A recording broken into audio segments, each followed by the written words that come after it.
અમદાવાદમાં university road પર આવેલ સમન્વય સુલભ એપાર્ટમેન્ટમાં પીએસઆઈ એનકે પંડ્યા દ્વારા ફાયરિંગ થવાની ઘટના બની। માહિતી અનુસાર પીએસઆઈ પંડ્યા પોતાની રિવોલ્વર સાફ કરી રહ્યા હતા ત્યારે મિસફાયર થયું, જેમાં તેમના ફ્લેટમાં હાજર પૂજા પરમાર નામની મહિલા પણ ઈજા પામેલી છે। મામલાને ગંભીરતાથી લેવામાં આવી છે અને ડિપાર્ટમેન્ટલ ઇન્ક્વાયરી સમક્ષ અધિકારીને સોંપવામાં આવી છે। પ્રાથમિક તપાસ અનુસાર એફએસએલની મદદ પણ લેવામાં આવી છે।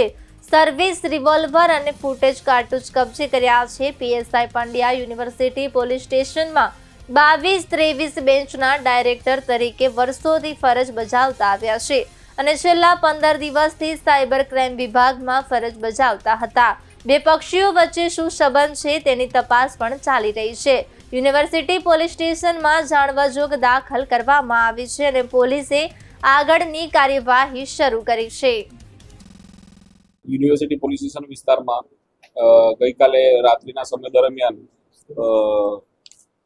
યુનિવર્સિટી રોડ શિવશક્તિ કોલોની સમન્વય સુલભ એપાર્ટમેન્ટ એ વિંગ ફ્લેટ નંબર 404માં બનાવ બનેલ છે, જેમાં ફાયરિંગ અચાનક આકસ્મિક રીતે નીતિનભાઈ કરુણાશંકર પંડ્યા એટલે કે એનકે પંડ્યા પીએસઆઈ જે હાલમાં સાયબર ક્રાઇમમાં છેલ્લા 15 દિવસથી ફરજ બજાવે છે અને અગાઉ યુનિવર્સિટી પોલીસ સ્ટેશનમાં હતા, તેમના ગ્લોક સર્વિસ રિવોલ્વર જે પિસ્ટલ છે એમાંથી ગ્લોક પિસ્ટલમાંથી આકસ્મિક રીતે સફાઈ કરતા ફાયરિંગ થયેલું, તેની અંદરની ગોળી નીકળતા તેમને હાથના ભાગે ઈજા થયેલી અને ફ્રેક્ચર થયેલું અને ત્યારબાદ ગોળી રિકોશેટ થઈને તેમની સાથે હાજર પૂજાબેન મહાવીરસિંહ પરમાર છે તેમને ગોળી પડખાના ભાગે વાગેલી અને આ બંને સારવાર હેઠળ છે અને આ બનાવ બાબતે જાણવા દાખલ કરવામાં આવે છે અને આગળની તપાસ પીએસઆઈ કરી રહ્યા છે।